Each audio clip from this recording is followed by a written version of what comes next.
Okay, I'm going to give a quick introduction to the DataFrames package in Julia. This is a package used to manipulate tables of data. First, I'm going to load in the DataFrames package, as well as a CSV package, which allows us to read in CSV files and also write CSV files from a data frame. And I'll also include this statistics package because later we will use the mean function from it. So first, how do we construct a data frame from scratch as opposed to reading one in from a file? So a data table, this, for example, data table is going to contain information about cities in the United States. The rows of a data table will be instances, and the columns of the data table will be features or attributes of those instances. So, for example, here, the rows are going to be the cities. Each row represents a city. And the columns will represent attributes of cities, such as their population, the average rainfall, etc. So I've gone ahead and made two arrays. So these are the cities, Corvallis, Portland, Eugene, and here are the populations. And what we'd like to do is create a data frame from these arrays. So Corvallis, the first entry of this city vector corresponds to this population. Portland has this population. Eugene has this population. But whenever I sort this population array, the city vector is not sorted as well. So you can see why it's helpful to have data tables. So let me define a DF for data frame, cities. And you construct a data frame as follows. So like this, data frame. And then you pass in the column name, so city, and then you pass in the vector, this vector here. And then we pass in population, and we pass in this vector. Okay, and this will create a nice data frame for us. Okay, and you can see Pluto formats the data frame nicely. So there's 3 rows here. Each row is a city, and then you have 2 columns, a city and a population. You'll see that it kept track of what the types are. So this is a string, and this is an int64. Okay. So you could have just as well have done this. df cities equals data frame. So maybe this is more clear. So we can just pass these arrays here, and not even use the arrays here. So maybe this is more clear since these have the same names. Okay, population equals that. This works as well, so it's the same thing. Okay, so we'll work with this data frame throughout to illustrate how to manipulate data. All right, so first question might be, how do we append rows to a data frame? So let's we want to append Bend, which is in Oregon. We know its population. We know Berkeley's population, Berkeley, California. So the first way to append a row to a data frame is to think of a data frame as a set of row vectors. So what we can do is push. We can use the same command we use for arrays, df cities, and we can push bend because that's the first column, right? It's a string. So we're pushing a vector. And then we'll push the population of Bend, which is this number here. Okay. Okay, so even though this is a column vector, technically, just think of it as a row vector. So you're pushing a row vector to this data frame, okay? All right, so we'll do that. And voila, we have our new data frame. And actually, our df cities was modified, and we know that because there's an exclamation point here, which signifies, oh, I'm going to modify or mutate the data structure that you send me. So now df cities has this new row. All right, so let's also add Berkeley, and we'll do it a bit of a different way. Now we'll think of the rows as a dictionary. So we'll push, sorry, not push. So still we can use push, df cities, and then we'll push a row, and the row is going to be a dictionary. Dictionary, and we'll put in the population, all right, and it has to be a symbol. Okay, so if I didn't have a symbol here and you say population gets, and you try to make a dictionary like that, you'll get an error because population has not been defined. Okay, actually it has been defined up here, but you don't want this to be the column name. So you need to use symbols. Population. So we use population is Berkeley is this number. And you'll note that I'm going to put the population in first, even though actually population is the second column. And that's because dictionaries, there's no inherent order, really, not by intention. So city here is Berkeley, a string. And so this is nice if you want to push a dictionary as a row. This is nice because you don't need to know the order. Whereas here, you definitely need to have Bend first and then the population. All right, so now I'll do this. And voila, we have Berkeley there. Okay, so here the new row is basically a dictionary. All right, so to make this even more clear, if I wanted, I could say new row equals this, right? And then you push your new row, right? You could do something like that. Okay. Oh, I need to do begin end block. And so now it pushes this new row here. So you could do something like that as well. Okay. And same down here, I could assign new row to be this dictionary and then push the new row. But that's a paradigm, okay? So we'll do down here too. So second new row.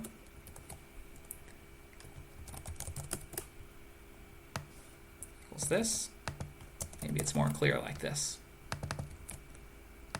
Right? All right.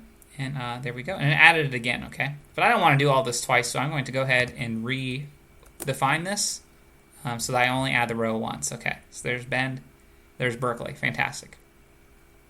All right, so what if you want to add a column to a data frame, such as the annual rainfall? And I've listed the statistics here, the annual rainfall in inches.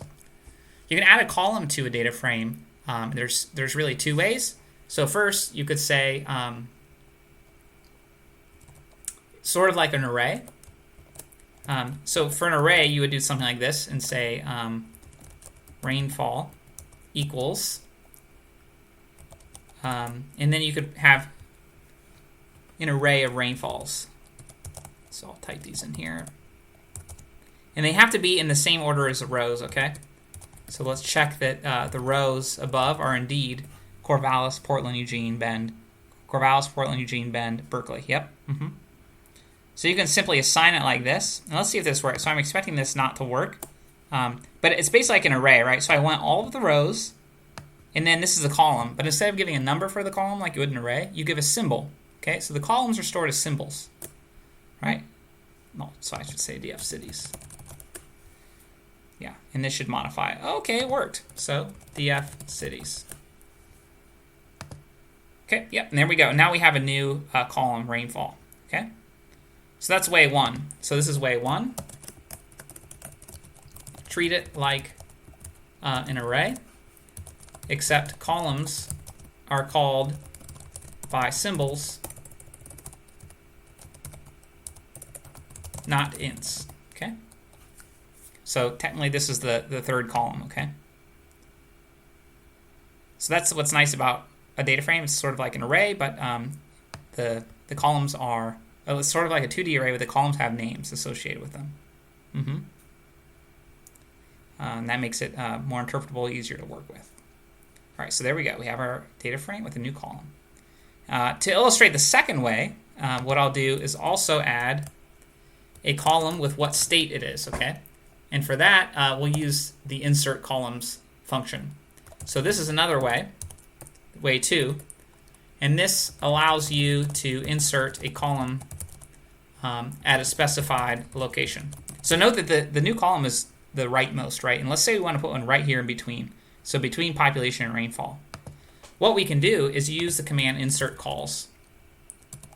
And we're going to use an exclamation mark because indeed we want to modify this data frame. So insert calls, and then we tell it what the new column name is, and it's going to be the state. Okay. So we have Corvallis, which is in Oregon,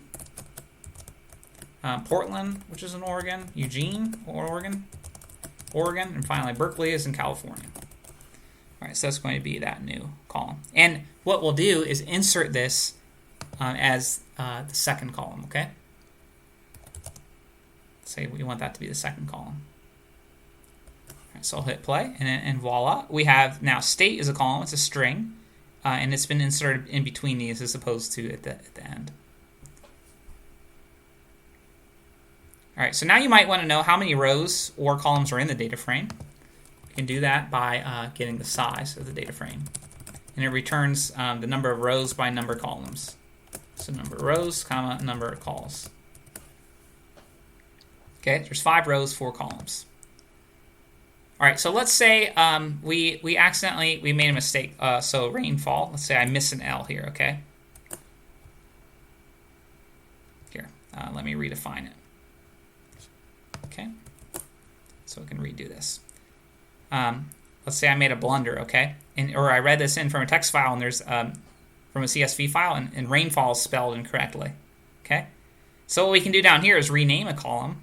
We can rename it to rainfall.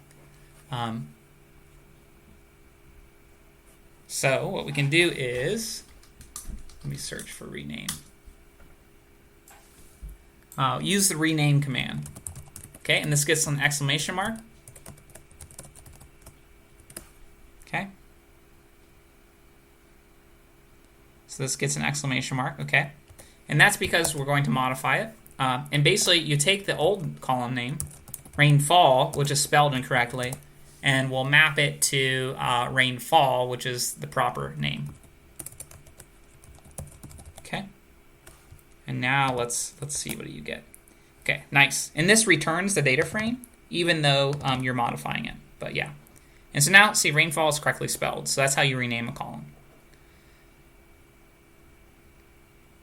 All right, and similarly, let's say we added a row that we really, let's say we added a row as well that is bogus, right? So say we accidentally add Berkeley twice up here, okay? So we'll push in a row to it, okay? Okay, so let's first push a row, okay? And we'll add a bogus city, okay? Bogus city, it's in state blah, has a population of 0, and it rains a lot, okay? So we'll push that, okay? And then, I don't want that row to be there anymore. It's bogus. And so what you can do is delete rows. There's a command called delete rows, okay? Delete rows, and again, it gets an exclamation mark because you're modifying the data frame. So you say what row you want to delete, and it's in the 6th row, right? So we'll delete that from there. And voila, that row has been removed. Okay? And so let's also push let's push Berkeley. So we're going to duplicate the row. So add a bogus row. We'll want to remove. That was the purpose of this. Now let's also add Berkeley, okay, and we're going to pretend that we have a duplicate. And we'll make this 25.0. Okay. Add duplicate row. Okay. All right. So we've added a duplicate row. I'll make this look nice.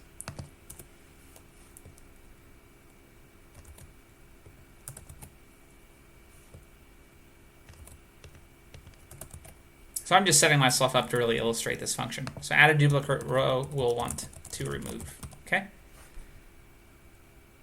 All right, so this is deleting a particular row, okay? So we deleted row 6. Let me rerun these.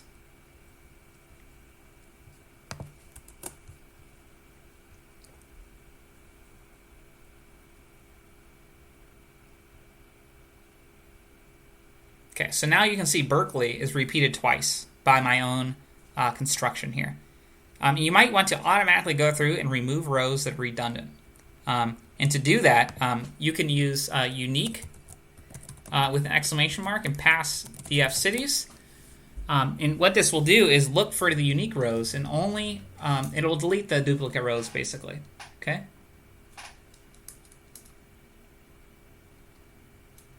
So let's see if it works. Oh, okay, that's weird. It did not work. So something about this row. Let me look this up real quick. unique DataFrames.jl. It should remove it.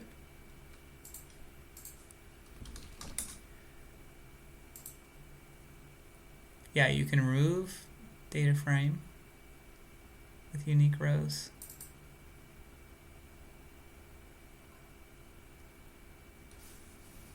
I'm not really sure why it's not removing it. Oh, I spelled Berkeley wrong, that's why. Okay. I was like, what's going wrong? Berkeley. Okay, I spelled Berkeley wrong. So that's... Okay, that's good that it didn't work. All right, so let me rerun this.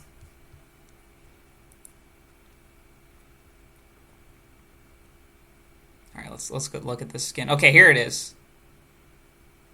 Berkeley. Should... Yeah, so now there's duplicate rows. These all should be updated.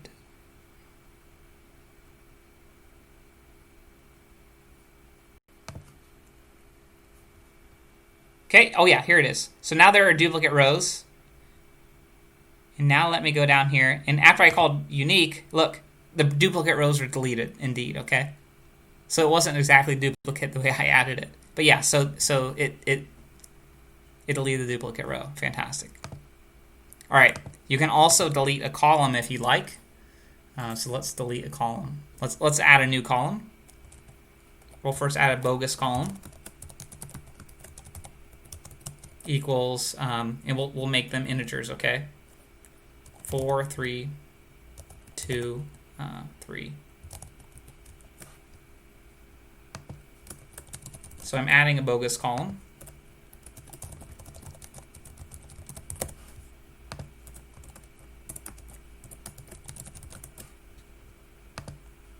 Okay, so there's our bogus column.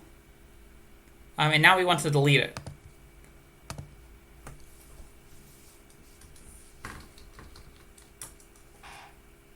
So we can use this function called delete calls. We'll pass in the data frame. And we want to delete bogus call, right? All right, and there we go. It's deleted. And what's nice is most of these functions work without the colon here. So you could also say, okay, I want to delete the state. Okay, and now it's deleted there. It returns one that's deleted. But if you look at df cities, actually it's still there. So this returns a new data frame. So you could say like df new equals that if you wanted that data frame. But yeah.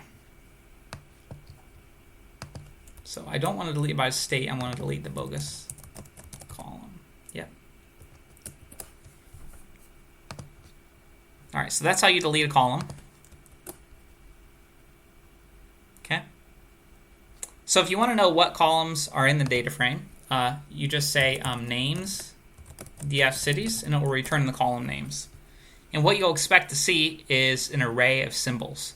And indeed, the column names are stored as symbols, as you've already seen. But this is a way to get all of the names. Sometimes you might read in a CSV file, and it might have something like average salary USD. And of course, if you try this, something like average salary, basically the colon, when you try to create the symbol, cannot include these spaces. So what you'll have to do is make a string with the spaces. And this is still a symbol under the hood. It's just that you need to cast it to a symbol. Okay, like that. And then you can call that column name in a data frame. All right, how do we iterate through a data frame row by row? So there's a function called for each row, and it's a way to iterate through the rows. So we will often iterate through data frames. So I'll say for row, in each row, df cities. All right, so inside here, row is a dictionary. All right, so the keys are the column names. Okay, so for example, I could say, I could print city, row of city, right?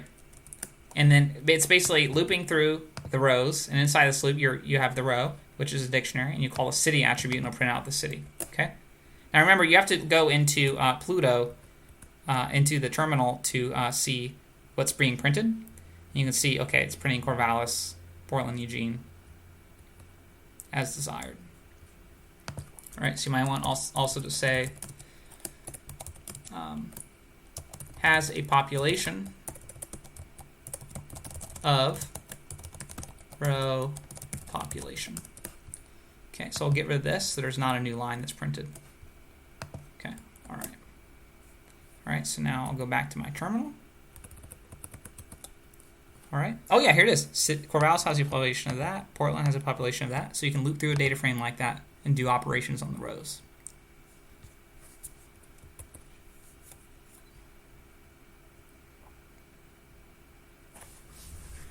Okay.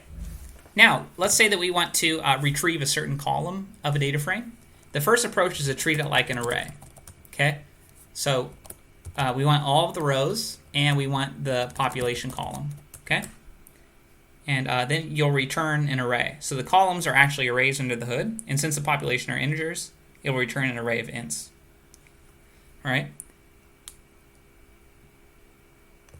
Or you can treat the data frame like a structure and say dfcities.population. And that's the nice thing about symbols, is that now you can treat it like an attribute of the data frame structure. Okay, so those are two ways. If you want to get a certain row, and again, it's just like in the arrays. So you can say that you want the second row, and you want all the columns, and then voila. Now, this returns a data frame row. You can see here, data frame row. But that's Portland. All right, and let's say you want Portland's population. You can get a certain entry of it like this. So you want the second row, that's Portland, and you want their population. Yeah, there you go. You get the population. Let's say you want a combination of the rows and columns. Well, it's just like arrays. So let's say I want the first 3 rows.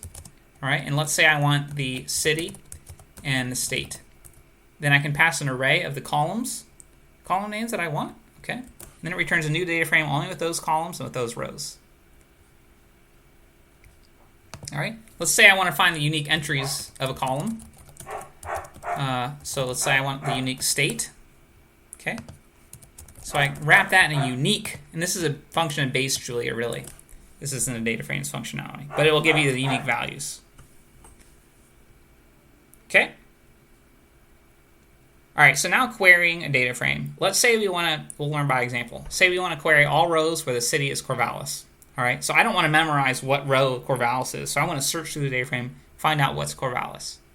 So this is just like array slicing. You can use bit arrays or Boolean arrays. So you basically look all the rows, and then you get the city, right? This gives you the cities. All right? And then I want to see when that's equal to Corvallis. All right? So this is going to fail because it doesn't make sense. What is it? Never will that happen when an array is equal to a string. That doesn't make any sense. What you really mean is you want to do this element-wise. So you put that dot there. All right? And now it'll loop through and compare each element of that array to Corvallis and return true or false.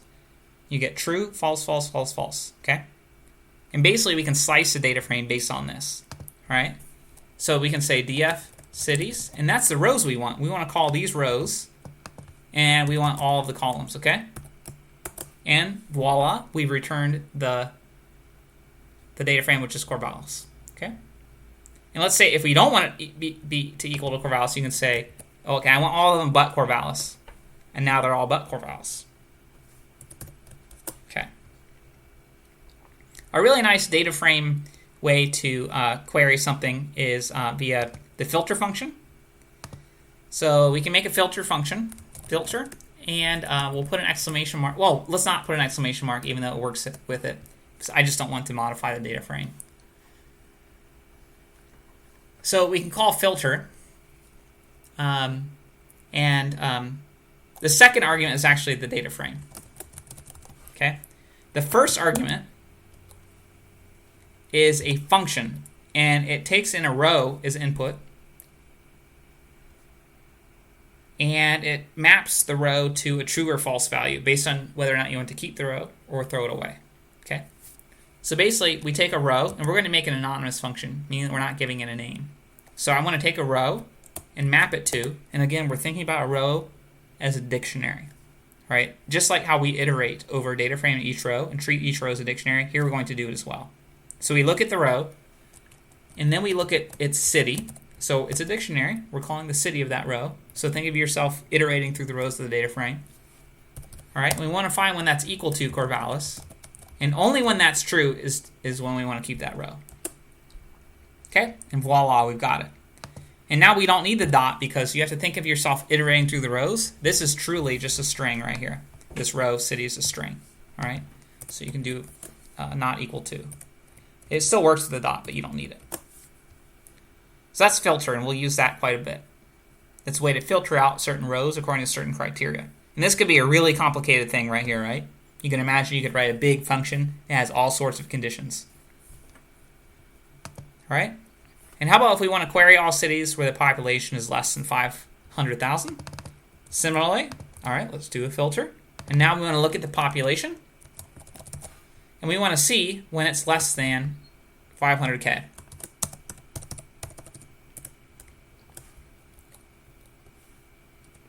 All right? And these are the cities with the population of less than 500K. So Portland was cut out of there. All right? So filter is very powerful. All cities in the state of Oregon. Okay, I guess this is getting kind of monotonous, but yeah. So state equals Oregon. Okay, there you go. So Berkeley's dropped off.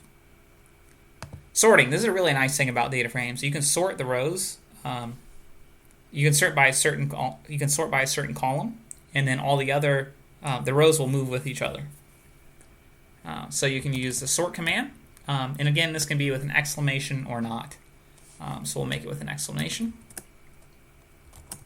We want to sort DF cities by the population, say. Okay, and now you can imagine you can sort in descending or ascending order, and there's a command here called rev, which means reverse order, and we'll say true. All right, and then we'll look at DF cities, what it looks like. All right, and now you can see it's in reverse order. So we have the most populous, second most, third, fourth, fifth most populous. So that's sorting. All right, so group by. Let's say we want to group by state, right? Because there's really two groups of cities here, and that's by state. So we'll just do it and see what happens. So we want to take the DF cities and group by state. We should see two groups, right? And what you'll see here is indeed it split the data frame into two different groups based on what state they belong to. So these all belong to Oregon, and these belong to California. All right, and now this isn't actually an iterator. So let's define this to be something. So this is group by state. Okay. Okay, and then we can actually loop through this. So for DF state, we'll say by state, and this. So we're iterating through it, and this is going to have two. This is going to become first the data frame with all Oregon cities, second the data frame with all California cities. Okay. Okay, and if you want to know what state you have, you can say this state equals DF by state. And we'll just look at the first row and get its state. So that's what state you're in. So that will basically look at the first row here, Oregon. First row in this one, California.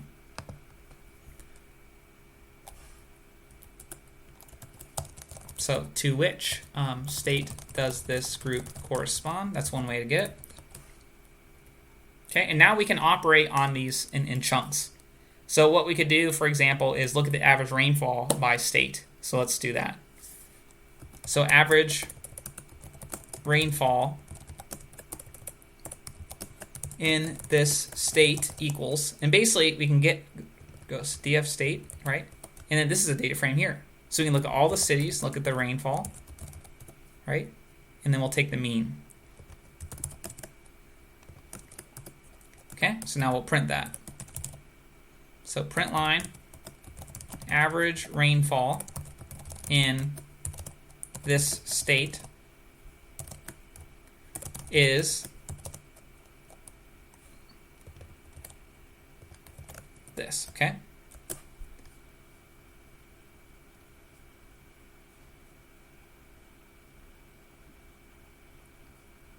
Hold on. Okay, so what did I do here? Oh, I need a comma, sorry. So you need to separate them by comma. And again, you need to go to the terminal and look. So average rainfall in Oregon is 38.25. Average rainfall in California is 25. So see, we group by state, that split the data frame according to state, and then we can loop through those and do operations on that data based on what state it belongs to. Pretty cool, right? Very useful. Okay, so there's also sort of built-in functions for this. It's called split. So splitting, like grouping, what we did is split the data frame according to state, and then you apply some function to it, right? And that's what we did here. So this is basically split and apply. But you can also then combine the result back together, okay? So I'll show you how that works. So first we say what we want to group by. So first we want to group the cities by state. Okay? And then we want to get the mean rainfall. And in the end, we want to basically, just like we printed off in our terminal right here, we want to make a new data frame where it has Oregon 38.25, California 25. Okay? So basically, in some sense, it merges the states together. It merges all of these into one row. Okay? And so we'll make a new column called average rainfall equals. And now, okay, this is kind of tough to wrap your head around, but you think about what column you want to operate on. Okay? And what we want to operate on is the rainfall column, just like we did right here. Right? And then we think about what function we want to map to that, okay? What function we want to apply on that column, okay? And then we say that gets this, which is mean, because we want to apply the mean to the rainfall column, okay? It's difficult to wrap your head around, but after you do it a few times, you'll get used to it. So what we've done, and this is exactly what we printed in the terminal. So it's nice syntactic sugar to group by something and apply a function to the column and combine the result together into a data frame. So aggregate is a similar is by, except aggregate it operates on all columns. So instead of having this rainfall gets mean, we can apply the mean to all the columns. Okay, I'll show you. So it's just split, apply, combine again, really. So we want to aggregate DF cities by state, and we want to apply the mean function to it to each column. And now this is going to throw an error, I suspect. This should throw an error, and that's because taking the mean doesn't make sense. So yeah, see, basically it's saying you're taking a mean of a string. What do you mean? So if we go back to our data frame, oh yeah, it wouldn't make sense to take the mean of the city. So instead, we'll just want the population and rainfall. So let me slice those out. So I still want all the rows, but I want population and rainfall.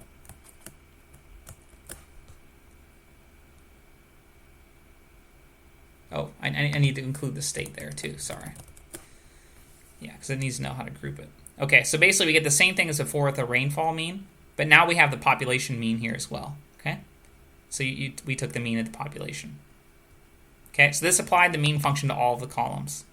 All right, it's really just like by, except it does on all the columns instead of just one. Split, apply, combine. All right, so we've got this, and let's define this to be a data frame. DF rain, okay? So we define it to be a rain. So now let's say we want to write this to a file. We can do that with a CSV package. CSV.write. And then we just pass in the data frame. Let me make sure.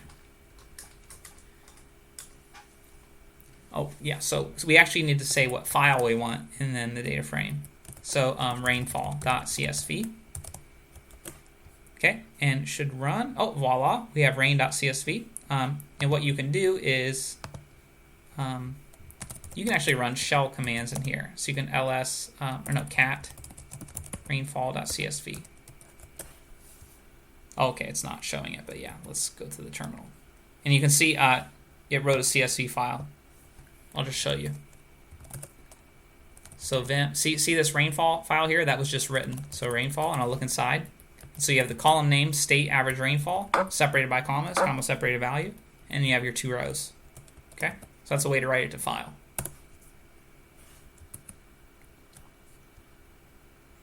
All right, so let's say we want to read in a file from the CSV package.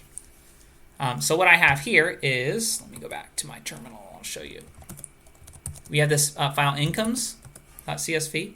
So it has a city and per capita income here, okay? We have Corvallis, Berkeley, and San Francisco. This is the per capita income. So we can load that in.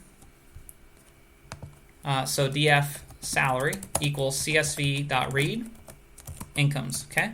And I just hit tab to complete that, okay? And if you want to know where your present working directory is, you can say pwd, and it shows where exactly in my folder I am. So then you can look for the file and input the path relative to that.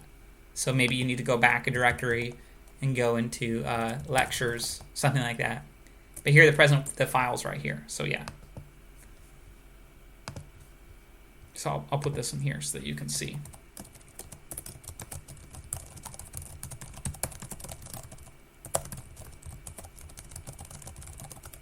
All right, so yeah. So this is your DF salary, okay? And let's hope it reads it in nicely.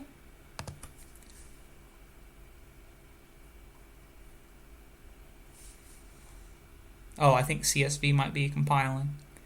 So this will read in a nice file. Yep, there we go. We have Corvallis, Berkeley, San Francisco, and their per capita income. Perfect. We have another data frame. Yeah, so that's how you read in a data frame.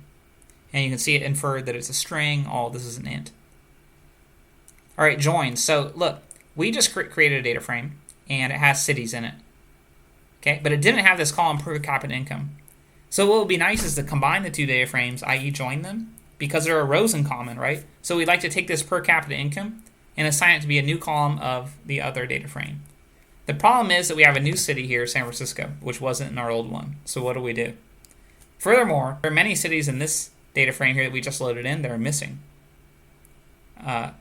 So like Eugene, right? It's not here, which is in our first data frame. So what do we do? So it turns out there are different things you can do.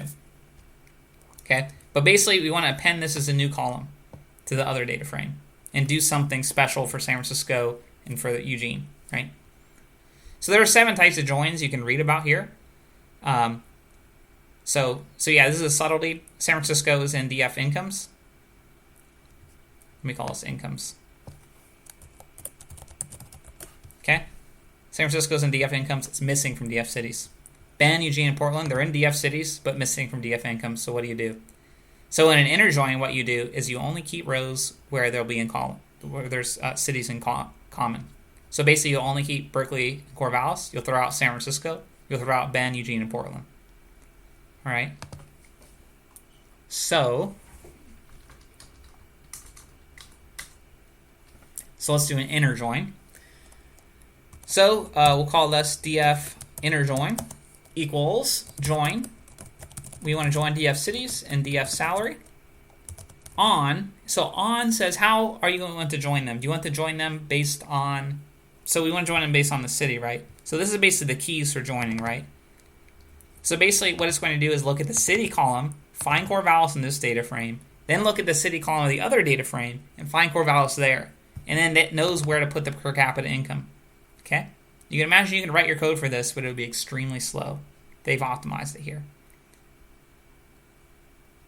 All right, so what do you want to join on? What's the key you want to join on? So we want to join on the city. You can also join on something like the population if we had that, but city is really the column that we have in common between the two data frames. So that's what we want to join on. And then we have a kind, and we want to do an inner join. Okay? Incomes. DF incomes. Let's see what that looks like. Oh, and voila, look. So we have a new data frame only with Berkeley and Corvallis. It's an inner join. It only has the intersection of rows between the two. And we have this new per capita column. And look, it's in the right place. Berkeley per capita income, 38K. Corvallis, 19K. Awesome. Outer join, what we do is we keep all of the rows. It's a sort of conservative thing to do. All right. So we still want to join on the city. OJ for outer join. And now we want to change it to an outer join. So we keep all the rows, and when there's a missing value, you put a missing there. So now we have some missing values. See? San Francisco didn't have these. Portland, Eugene, and Bend, they didn't have a per capita income. And now what you'll see are these question marks. And that's because it's warning us there's some values that are missing. Julia has a special data type to handle missing values. It's called missing. All right? So that's actually a thing. So if you look at type of missing, there's something kind of special about Julia. It's of type missing. So there's a special type for that. Okay? So if you look at the columns now, so let's look at the state column. It used to be a string, but now it's going to be a union of string and missing. Oh, sorry, not DF cities, DFOJ. Yep, so it's got missing there. And if you look at the type of, it's going to be an array, and there's going to be a union of missing and string. So you can take a union between types, which is pretty cool. Okay, so it's either a string or it's missing. It's telling you. You might want to remove all rows that have a missing value. To do that, you can say drop missing. Okay, I'm not going to put an exclamation mark there because I want to do something else after. But basically, I've removed all rows where there's a missing value, and I'm left with what you had in the inner join. Okay. You might, however, only want to remove all rows where there's a missing value in a certain column. Okay. Okay. So, for example, I might not care if the rainfall is missing, but I do care if the state is missing. Okay. So then I'll say, okay, state. I want to drop missing where the state is missing. Okay. So and then it eliminates San Francisco because the state was missing. But note that I still have some missing values here in per capita income. That was okay. Okay, and that's it. And I know that was a lot, but that's this will you'll have a lot of opportunity to practice this. But I hope that this is a helpful and quick onboarding for how to use data frames for manipulating tabular data.